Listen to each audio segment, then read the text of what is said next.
Monsieur Bernier, votre gouvernement vient de donner accès à un vaccin pour enrayer le virus de la diarrhée porcine.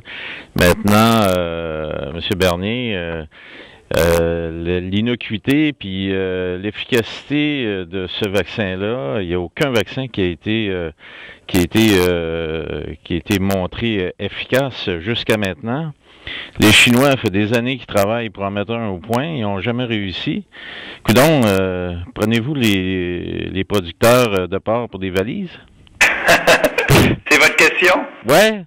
Bon, elle est assez directe, on va y répondre aussi de façon directe. Premièrement, il faut savoir qu'on est dans un pays libre et il y a des producteurs qui nous ont demandé d'avoir accès à un vaccin. Oui. Donc, en tant que gouvernement qui autorise la distribution de vaccins au Canada, décider que si un producteur voulait avoir un vaccin, c'était notre devoir de lui donner accès à ce vaccin-là, premièrement. Okay. Oui. Et habituellement, homologuer des vaccins, ça prend jusqu'à 18 mois au Canada. Oui. Donc, c'est une mesure d'urgence et ces vaccins-là vont être disponibles par entremise de leur vétérinaire. En ce qui concerne l'efficacité du vaccin, bien, c'est certain que le fabricant fait encore des tests sur ce vaccin-là. Et le vaccin est une mesure préventive parmi d'autres, mais la meilleure mesure préventive, c'est la biosécurité.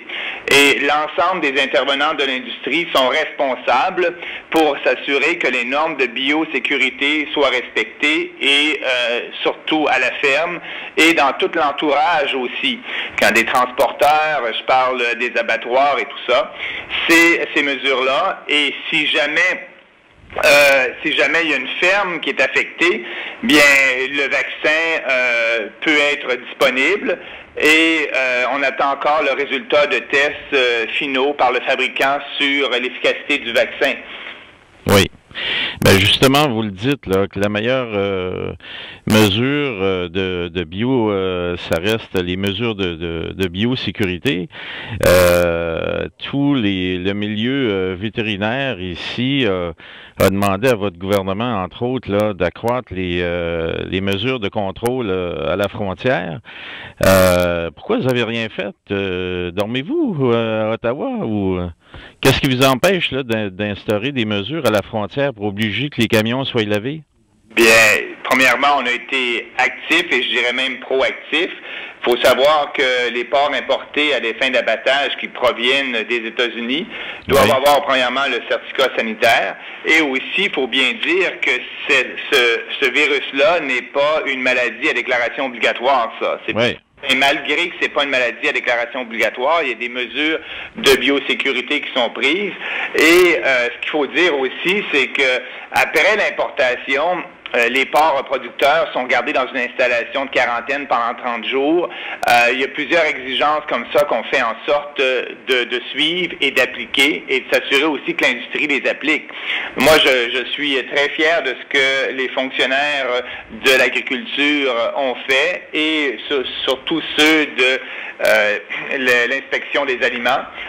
Et ils vont continuer à travailler en collaboration avec leurs collègues provinciaux et l'industrie du porc. Oui, mais M. Bernier, on leur a demandé, la réponse qu'on nous a fait, c'est que l'Agence canadienne, comme mesure, là, a demandé aux officiers des postes douaniers d'être vigilants. Ça vous rassure-tu, ça, vous? C'est par les transporteurs que le virus est rentré au Canada?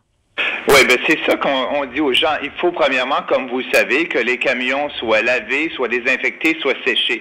Mais pourquoi vous n'avez pas obligé les camionneurs à se faire laver et sécher, désinfecter leurs remorques avant d'entrer au Canada? Bien, il faut savoir que est-ce qu'on va obliger aussi un individu qui est camionneur de se laver et de sécher ses vêtements parce que le virus peut être aussi sur les vêtements, peut être aussi sur les mains, sur les bottes, peut pas être seulement dans le camion.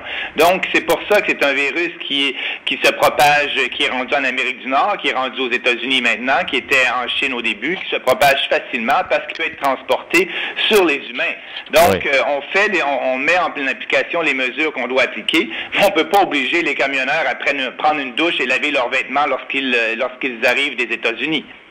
Mais pourquoi pas? On le conseille, les vétérinaires, là, le conseil de demander, disent aux transporteurs, ayez dans votre camion des vêtements que vous allez utiliser, puis des bottes, puis des gants uniquement pour quand vous chargez ou déchargez des animaux. Pourquoi est-ce qu'on leur demande pas ça? C'est simple, là. Il y a des millions de dollars de l'industrie en jeu, là. On leur demande, vous avez raison, on leur demande, on le fait. Votre question est pourquoi qu'on les oblige pas? Et ne pas leur demander, les oblige pas. Parce qu'on est dans un pays libre, monsieur, puis des droits à respecter, la liberté individuelle. On ne peut pas obliger un individu à prendre une douche et changer de vêtements. Il y a une charte qui existe, c'est la Charte canadienne des droits et libertés, et on la respecte. Donc, on incite fortement ces gens-là à suivre les mesures de biosécurité. OK. Maintenant, quand il y a eu en 2003 l'épidémie de vache folle, là, les États-Unis, ça leur a pas pris 1 heure avant de fermer la frontière au bœuf canadien. Pourquoi est-ce qu'il n'y a aucune mesure spéciale qui a été prise pour empêcher ce virus-là d'entrer au Canada? C'est incroyable, ça. Vous comparez des pommes et des oranges. Ce qui est arrivé avec la vache folle, c'était une maladie qui était directement importante et qui affectait la salubrité des aliments.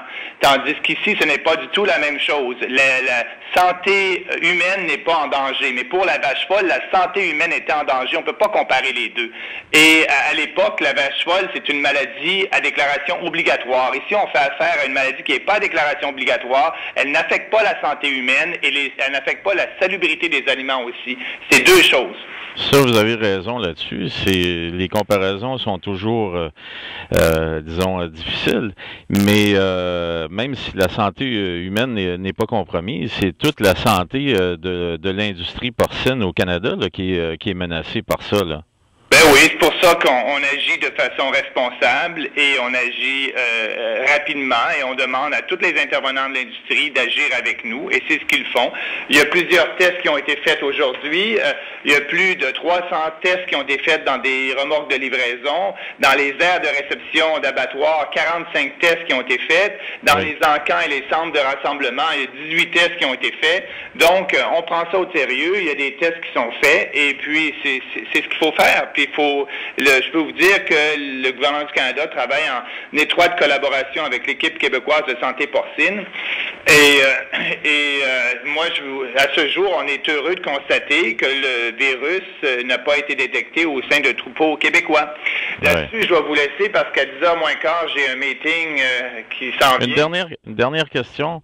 L'industrie partage pas votre avis, puis les éleveurs de porc vous disent que c'est comme laisser rentrer un terroriste avec une bombe au Canada.